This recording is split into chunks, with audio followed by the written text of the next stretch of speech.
Hi, everyone. Can you imagine a world without writing, without books, without trains, without electricity? I certainly could not. And yet, every single one of these inventions were once feared when they first came out. Take writing, for example, because yes, I said writing. Socrates, the great philosopher, believed writing would weaken the human mind. In Plato's Phaedrus, he said, "Writing gives man the appearance of wisdom, not true wisdom." It's strange to think that something we now take for granted, something as simple as a piece of paper and a pen, could once be so feared. Or consider trains in the 19th century. Did you know some people refused to ride trains in fear of suffocation or their body being torn apart at the then outstanding speed of 30 miles per hour? Or electricity. President Benjamin Harrison and his wife did not touch light switches in the White House in fear of electrocution. There is a clear pattern here. Every time a new technology emerges, humans respond with fear. We fear what we do not understand. Therefore, we fear change. Why do we fear change, though? We fear change because it disrupts our sense of control. When humans do not know the outcome, we expect the worst possible case scenario. I'll give you some more examples. Telephones were seen as making society lazy. Airplanes, death traps. Cars, noisy, disorganized, morally corrupting. Yet, what these technologies have done has been to expand what it means to be human. We can communicate faster, travel further, and explore ideas we wouldn't have been able to explore otherwise. I feel this personally. I have a lot of family who lives in Scotland. Thanks to these technologies, I can visit them relatively easily. It takes me 3 hours to get there. I can phone them whenever I miss them. I can watch my little cousins grow up and spend time with my grandparents. All of this would have been absolutely unimaginable just a few generations ago. Now look at today. We stand at similar crossroads, but the stakes feel a lot higher. The change we face is artificial intelligence. AI has the potential to redefine the way we work, learn, and live. Naturally, this causes huge amounts of anxiety.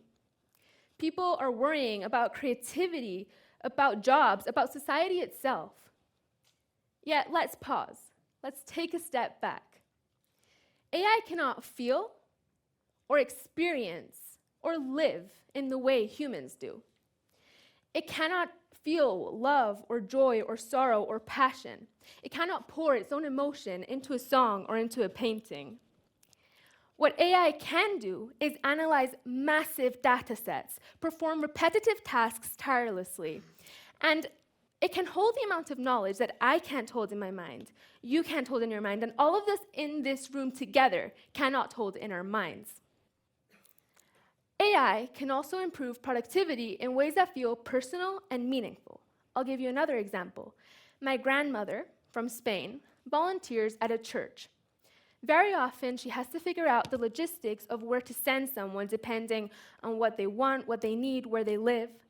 This used to take her a couple of hours per person at least. Now, I've taught her how to use certain AI tools, and she can do this, the same thing she used to do in hours, she does in seconds. The connection is still there. She's still helping these people, and she's still making a difference. She's still doing what she loves by working at the church. But she also has time to relax, spend time with friends, and enjoy life in her 80s. This brings me to art. AI can copy a human painting perfectly. The thing is, nowadays, when you go to a museum, you're not going to only appreciate the actual painting. You're watching a whole human story unfold before you. Maybe the artist was in love or was grieving or was feeling feelings they could not express in words. This is what you can see in the painting. Because nowadays, being an artist isn't about how well you can sing or play an instrument or paint. It's about expressing through movement, melody, words, paint, what machine-generated words can't. It's about turning lived experiences into something you can feel. AI is often portrayed as distant or even threatening. Yet one of its most overlooked effects is how much time it gives back to us. By automating tasks that once took hours of effort, AI gives us time to focus on what we think matters. For students, this means more time thinking critically and creatively rather than just processing information. Because when used thoughtfully, AI is not going to break human bonds and connections.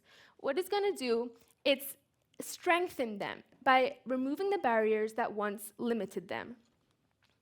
And yes, AI definitely has challenges.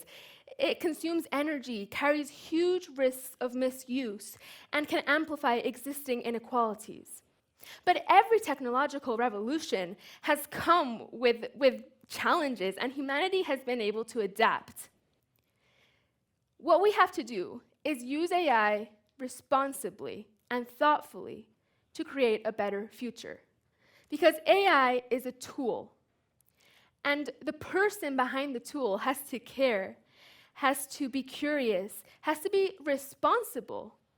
The main thing is they have to be responsible, so maybe we can make a better world with AI.